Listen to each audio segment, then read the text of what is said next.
아르노 가이거, 유배 중인 나의 왕. 네 번째.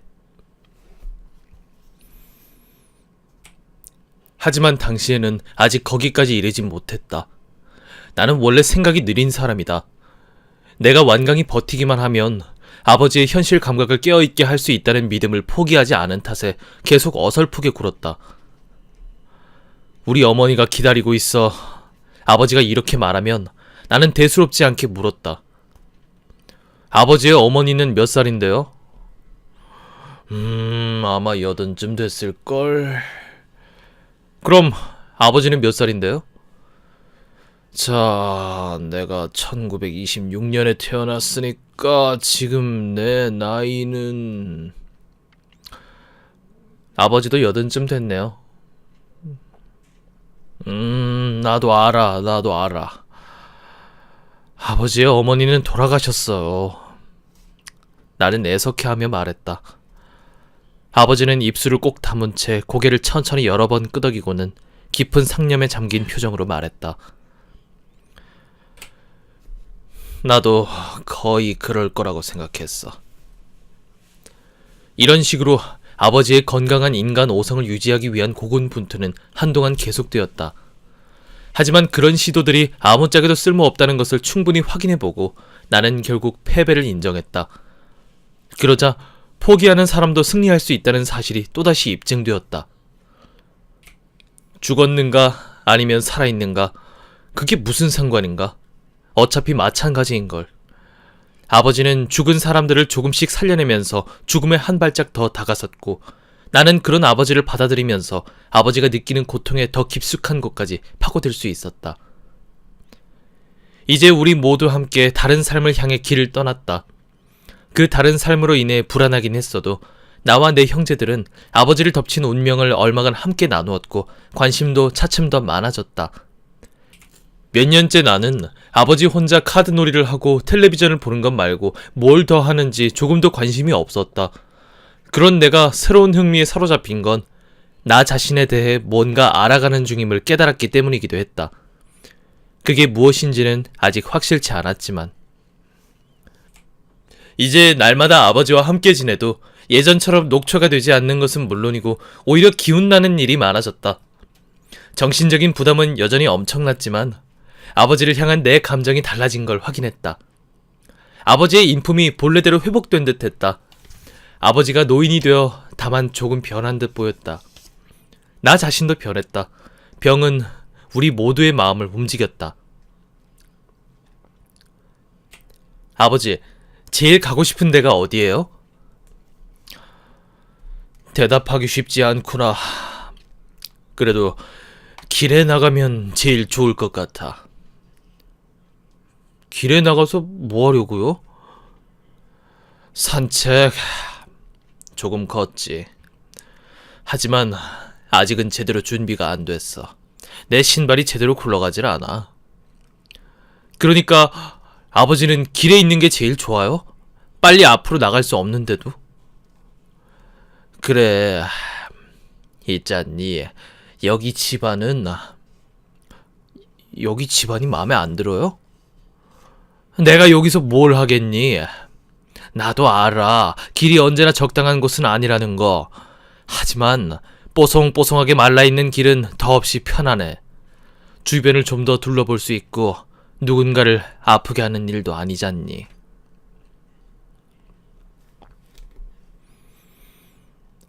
병세는 악화되었다. 아주 서서히. 그래도 악화를 막을 수는 없었다. 이제 아버지 혼자 힘으로 일상생활을 해나가긴 무리였다. 다른 사람들의 보살핌 없이는 살 수 없었을 것이다. 아내와 자식들은 오버펠트에 집을 나갔고 그래서 아버지는 배달 음식을 먹었다. 곧이어 다른 능력들도 상실하면서 시간제 도우미의 보살핌이 필요해졌다. 정확히 말하면 아침에 하루를 시작할 수 있게 도와주고 밤에 잠자리에 들도록 도와주는 사람이 필요하다는 뜻이었다. 그나마 다행인 것은 아버지가 주무시는 걸 좋아하고 또 많이 주무신다는 것이었다. 12시간 내내 깊은 잠에 빠져 있는지 아니면 따뜻한 침대를 떠나기 싫어 그냥 누워있는 건지는 분명하지 않았다. 겨울이면 벽에 물방울이 맺혀 흐를 만큼 추운 침실에서 어린 시절을 보낸 예전의 시골 소년. 아버지는 전날 밤 9시에 벌써 불을 끄고 잠자리에 들었는데도 도움이나 간병인 아주머니 또는 페터형의 아내인 우르줄라 형수가 아침 9시경 침실에 들어갈 때까지 대개 이불에 푹 파묻혀 있었다. 그 무렵 이미 아버지는 주눅든 목소리로 이것저것 시키는 어린 여자들의 말에 마지못해 따르는 모습을 보였다. 낮에는 시도 때도 없이 페터 영네 정원에 서서 혹시 손녀딸들과 시간을 보낼 수 있지 않을까 기다렸다. 아버지 스스로 페터 형네 집을 얼마나 자주 찾아가고 또 얼마나 오래 머무는지 전혀 감을 잡지 못하는 상황에서 그것은 장기적인 해결책이 되지 못했다. 그래서 우리는 오후에 몇 시간 아버지를 돌봐줄 사람을 찾았다. 이웃집의 릴리안네에게는 믿고 부탁할 수 있었다. 릴리안네와 함께 아버지는 화내지마 게임을 하고 산책을 하고 나들이를 다녔다. 일주일에 한두 번은 요양원에서 보살핌을 받으며 낮 시간을 보냈다. 그곳엔 보통 우르줄라 형수가 모셔갔다. 나쁘지 않은 시간이었고 모두를 위해 만족스러운 방법이었다. 여동생 헬가는 주말을 책임졌고 남동생 베르너는 집과 정원을 건사했다. 어머니와 나는 빈에서 틈나는 대로 며칠 아니면 몇 주씩 다니러 와서 그동안 다른 사람들이 한숨 돌리도록 모든 일을 떠맡았다. 모두가 절망하지 않고 각자 능력껏 힘닿는 데까지 나름대로 새로운 상황에 대처했다. 맹세컨대 모두가 따로 할 일이 있었고 삶이 다시 좀 더 단순해지길 바랐다. 분담을 하긴 했지만 애초에 기운 빼는 일이었다. 어쨌든 가족의 유대감은 더욱 끈끈해졌다. 가족이 무너지는 걸 아버지의 병이 막았다. 우리 형제들은 이제 다시 한 배에 타고 있었다. 어쩔 수 없이 각자 다른 자리에 앉아 있었을지라도. 내가 작가로서 성공을 거둔 것은 그 무렵이었다. 마치 성공이 하늘에서 뚝 떨어지기라도 한 것처럼 아주 갑작스러웠다. 그때까지 나는 찬사를 받았지만 대중적인 작가는 아니었다. 그런데 갑자기 많은 주목을 받았고 전 세계에서 초청을 받았다. 거기에는 몇 가지 이점도 있었지만 과거에는 전혀 시간을 들일 필요가 없었던 삶의 영역을 위해 시간을 내야 한다는 단점도 있었다. 성공이라는 것이 그렇게 많은 시간을 앗아갈 줄은 상상도 못했지만 배부른 소리를 할 때가 아니라고 생각했다. 기회가 오면 잡아야 한다. 아버지라면 그렇게 말했을 것이다. 하지만 이제 그런 일들이 아버지에게는 전혀 감흥을 주지 못했다. 성공? 실패? 누가 관심이나 가진다고.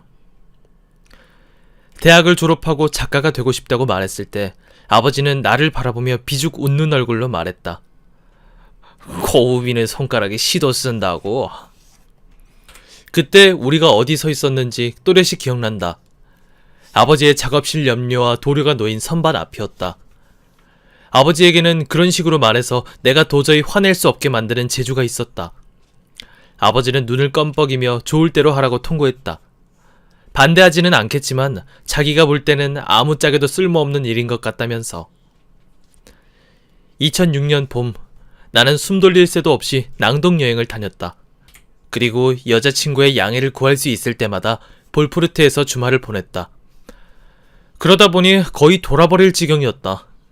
연애와 가족과 일 사이에서 이리저리 찢기는 것만 같았다. 때로는 이것이, 때로는 저것이 부담이 되었다. 여기저기 돌아다니는 생활 방식에도 철저한 시간 관리에도 익숙하지 않았거니와 책임감도 내 장점이라고 내세울 만한 게 못 되었다. 나는 언제나 지붕 위 자유로운 길을 포기하지 않는 유의적인 사람임을 자처했다. 그렇다고 어쩔 것인가. 우리는 삶을 번번이 하나의 틀에 집어넣고 삶은 번번이 그 틀을 부숴버린다. 2006년 초여름에 이르러 마침내 일과 관련된 모든 일정이 끝났다. 나는 자전거를 분해해 다른 짐들과 함께 어머니 자동차에 실었다. 위넨을 지나 볼푸르트로 향했고 6시간쯤 달려 목적지에 도착했을 때는 희미한 두통을 느꼈다. 바로 아버지의 팔순생신 전날이었다. 나는 작업복으로 갈아입었다. 작업복에서는 사람이 없는 빈 방에 아주 오래 걸려 있었던 냄새가 났다. 창문을 통해 밖으로 훌쩍 뛰어내려 집 아래쪽 언덕에서 산딸기와 멍덕딸기를 땄다. 체리도 따고 나서는 당분간 지낼 방을 정돈했다. 이른 저녁 나를 보자 아버지는 말했다. 아, 그러니까 내가 아직 살아있는지 보러 왔단 말이지. 겉보기에 아버지는 아직 정정했다. 길에서 마주친 사람들도 처음에는 문제가 있다는 걸 알아차리지 못할 정도였다. 아버지는 누굴 만나도 환히 웃어 보였고 이런저런 농담을 건네며 짧은 대화를 무사히 이끌었다. 그래서 다들 아버지가 사람을 못 알아보는 경우는 절대로 없고 예나 지금이나 유쾌한 사람이라고 했다. 전후 관계나 전체를 좀 더 헤아릴 필요가 있는 화제가 나오면 그제야 비로소 아버지의 약점이 드러났다. 아버지는 집 앞 담장 위에 손수건을 깔고 앉아서는 평온한 거리를 바라보고 있었다. 무슨 일인가 일어나길 끈기 있게 기다리는 중이었다. 무슨 일을 기다렸느냐고? 아버지의 기대는 소박했다. 자동차가 지나가면 손을 흔들었다. 자전거를 타고 지나가는 여자에게는 이렇게 말한다. 안녕하세요, 아름다운 부인. 이 모든 것에는 조금도 미심쩍은 구석이 없었다. 가까운 마을 교회의 종이 시간을 알렸다. 아버지 쪽으로 다가간 어머니가 아버지의 바지 왼쪽 주머니에 삐쭉 나온 막대 과자를 보고 잘못하다간 주머니 안이 온통 과자 부스러기가 될 거라며 칠칠치 못하다고 타박하자 아버지는 대꾸했다. 면도할 때 이게 필요하거든. 그걸로는 면도 못해, 아우구스트. 아버지는 잠깐 생각하더니 말했다. 좀 이따가 정원에 심으려고. 그러면 싹이 나서 예쁜 꽃이 피지 않겠어? 여기서부터 이미 미심쩍은 생각이 들었다. 아버지는 몸을 일으켰다. 사뭇 진지하고 품위 있게 손수건을 집어들어 잘 접은 후에 집 뒤쪽 테라스로 향했다. 나는 아버지를 뒤따라갔다. 우리는 말없이 서쪽의 보덴제를 바라보았다. 하루를 끝내고 싶지 않은 듯 해는 서서히 떨어졌다. 게프하르트 교회 너머 산허리에 구름이 살며시 걸쳐있고 주변의 하늘은 청명했다. 자작나무 잎사귀 사이로 살랑대는 산들바람 소리와 멀리 라인탈 고속도로 A14에서 질주하는 자동차 소리가 들렸다. 그곳에서는 아버지의 부모님이 살던 집 뒤쪽 과일밭이 내려다 보였다. 과일밭은 초록빛으로 무성했다. 과일나무들과 벌집은 아버지의 어린 시절, 그리고 내 어린 시절 그대로였다. 내일이 아버지 팔순 생신이에요. 내가 말했다. 내 팔순? 아버지는 물었다. 그래요, 아버지 팔순. 내일이면 80이 되는 거예요. 난 절대 아니야. 아버지는 어이없다는 듯 웃으며 말하더니 날 바라보았다. 네가 80살이 되나 보지. 난 38살이 될 거예요. 하지만 아버지는 내일 80살이 돼요. 난 절대 아니야. 아버지는 즐거운 표정으로 한 번 더 말했다. 네가 80살이 되나 보지. 그렇게 한동안 옥신각신하다 80이 되는 심정이 어떠냐고 내가 묻자 아버지는 대답했다. 글쎄, 그걸 특별한 일이라고 할 수 있을까? 나는 한 차례 더 멍덕 딸기를 따고 나서 2시간 후 아버지를 침대로 모셔다 드렸다. 그러고는 나도 정신을 놓고 기절하다시피 침대에 쓰러졌다.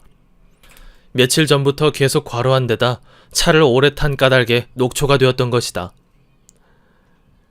이튿날 아침 일찍 나는 팔순 생신을 축하한다고 인사를 드렸다.